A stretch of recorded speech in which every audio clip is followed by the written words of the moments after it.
And usually I take students to Germany and Poland, but 2 years ago, because of COVID, I didn't want to cross a border, and we stayed only in Germany. That then brought up other ideas of where I should take them.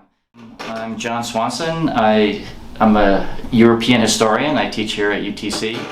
I had a number of students who came to me and were interested in somehow thinking about how could we do a study abroad experience, and that really sparked this idea of, how can I do this at this one location.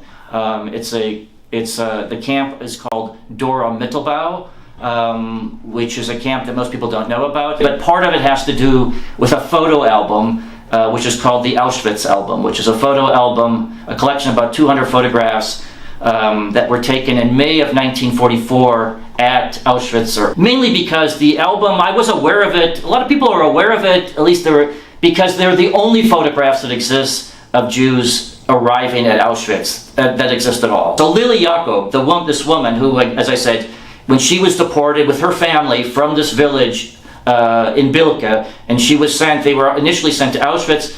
Her whole family, that's also part of an interesting story, but her family, her mother and her brothers, she had 5 brothers. Most of her brothers were killed immediately, probably, at Auschwitz. She wanted to go with her mother. The guards actually stabbed her in the arm. She's had a scar until the end of her life. But then she, as I said, was moved to different camps. At the end of the war, in April 45, when the war is ending, she's in this camp, Mittelbau Dora, that nobody really knows much about. And so she's in this camp. The Americans liberated, and when the Americans liberated, she had typhus. So she was sick. And so when she was sick, and the SS had fled the camp, the other prisoners had then placed her in an SS barracks where the SS had been living.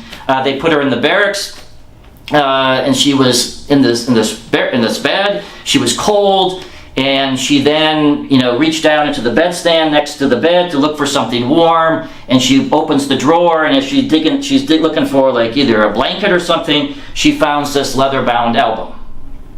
So she takes this leather-bound album out. She opens it up. The first photo she sees is the photo of the rabbi who married her parents.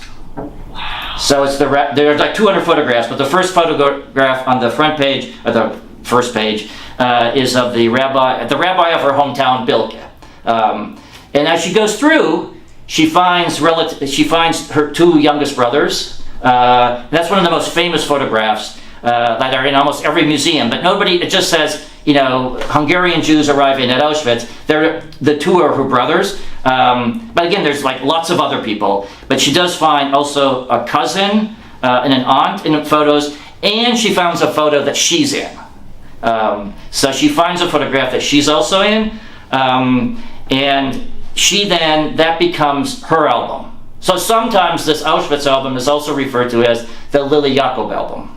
So after her, because she keeps them in her dining room for decades. And again, I know this from her daughter, is that people would come. So it's not really true, I think, that people didn't know that she had this album and these photos, because according to her daughter, people would show up at her house knowing that she had this album. That is, she had probably the only documentary evidence, images of Jews at Auschwitz. And so they would come and want to look through them.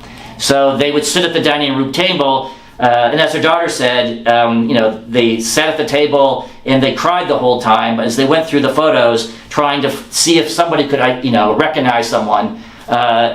So Lily saw them as her photos. I mean, she didn't think of as an archivist. So if somebody found a relative in a photo, she ripped the photo out of the album and said, "Now this is your photo." What I'm trying to do really is to take students abroad, and I'm trying to organize experiences so that they can go places and have an experience. It was a very memorable experience for students, and I thought then I would continue to do things like that.